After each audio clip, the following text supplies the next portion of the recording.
Assalamualaikum warahmatullahi wabarakatuh. Alhamdulillah, alhamdulillah, alhamdulillahirabbil alamin. Wabihi nasta'in ala umuri dunya waddin. Wassalatu wassalamu ala asrofil anbiya'i wal mursalin sayyidina Muhammadin wa ala alihi washabihi ajma'in. Amma ba'd. Pertama-tama, marilah kita panjatkan puji syukur kehadirat Allah Subhanahu wa Ta'ala atas nikmat rahmat, hidayah serta inayahnya, juga nikmat sehat hingga saat ini. Tak lupa sholawat serta salam kita haturkan kepada junjungan kita Nabi Muhammad Sallallahu Alaihi Wasallam yang kita nantikan syafaatnya di yaumul qiyamah nanti. Amin ya rabbal alamin. Jemaah yang dirahmati Allah Subhanahu wa Ta'ala, di sini saya akan sedikit menjelaskan tentang keutamaan menuntut ilmu. Kita tahu menuntut ilmu itu wajib bagi setiap muslim. Seperti hadis thalabul ilmi faridotun ala kulli muslim, yang artinya menuntut ilmu wajib atas setiap muslim. Nah, pastinya kita tahu karena wajib pasti ada keutamaannya. Salah satu keutamaan dari menuntut ilmu yang pertama itu amalan yang tidak akan pernah putus.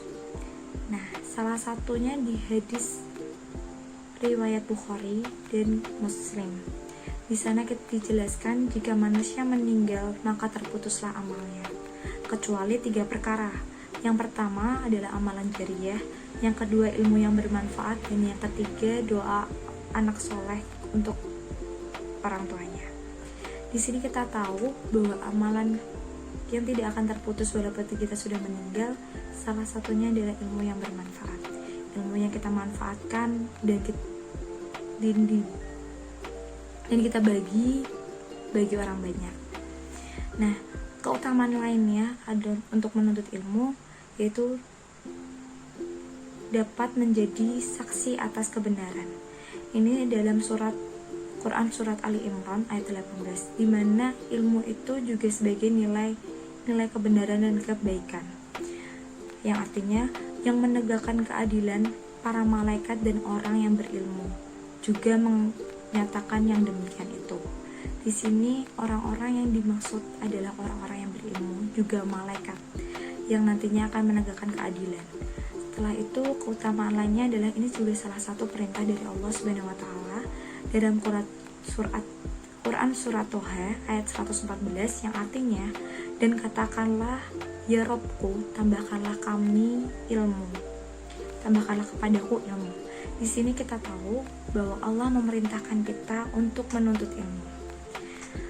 Kemudian ada keutamaan lainnya, yaitu orang berilmu akan diangkat derajatnya. Masya Allah. Ini juga dalam firman Allah, yaitu surat Mujadilah ayat 11.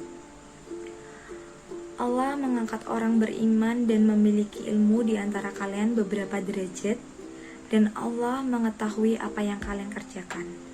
Di sini kita tahu kita akan ditinggikan derajatnya oleh Allah bagi orang-orang yang berilmu, yang mau menuntut ilmu, yang juga mau membagikan ilmunya.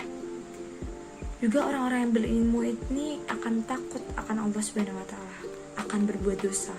Salah satunya dalam Quran surat Al-Fatir ayat 29. Quran surat Fatir ayat 25. Sesungguhnya orang yang takut kepada Allah di antara hambanya hanyalah orang-orang yang berilmu. Jadi orang-orang yang semakin berilmu, dia akan merasa takut akan berbuat dosa. Keutamaan lainnya dari menuntut ilmu yaitu jalan menuju surga. Dalam hadis riwayat Muslim yang berarti seperti ini: barang siapa yang menempuh suatu jalan dalam rangka menuntut ilmu, Allah akan memudahkan baginya jalan menuju surga. Ini juga salah satu hadiah bagi kita yang menuntut ilmu. Bagaimana baiknya Allah pada orang-orang yang berilmu, bagaimana baiknya Allah kepada kita orang-orang yang menuntut ilmu di jalannya. Insya Allah tempat surgalah buat kita. Tak lupa awal Nabi Muhammad dulu mendapatkan wahyu, dimana dalam surat Al-Alaq ayat 1-5 di situ ada bacaan Iqra, bacalah. Dan dari situlah ilmu juga salah satu hal yang paling utama bagi setiap muslim. Dan keutamaan lainnya ada juga dibentangkan sayap oleh malaikat. Masya Allah, sesungguhnya para malaikat benar-benar membentangkan sayap karena ridho atas apa yang dilakukan. Ini hadis riwayat Ahmad dan Ibnu Majah. Malaikat akan membentangkan sayapnya bagi kita yang diridhoi oleh Allah, yaitu menuntut ilmu, jalan menuntut ilmu. Tak lupa juga ada tanda kebaikan dari Allah. Jadi menuntut ilmu ini juga merupakan kehendak kebaikan dari Allah, maka Allah akan membuat dia paham dalam agama. Ini juga dari hadis riwayat Bukhari dan Muslim. Begitu banyak keutamaan-keutamaan untuk menuntut ilmu, maka dari itu kita sebagai muslim diwajibkan untuk menuntut ilmu yang baik dan ilmu yang bermanfaat bagi orang banyak, tidak mengenal itu gender, tidak mengenal itu usia, baik itu perempuan, laki-laki, muda maupun tua, kaya ataupun miskin, semua kita dituntut untuk menuntut ilmu, apalagi menuntut ilmu di jalan Allah. Mungkin cukup sekian yang bisa saya sampaikan. Kurang lebihnya saya mohon maaf. Wabillahi taufiq wal hidayah. Wassalamualaikum warahmatullahi wabarakatuh.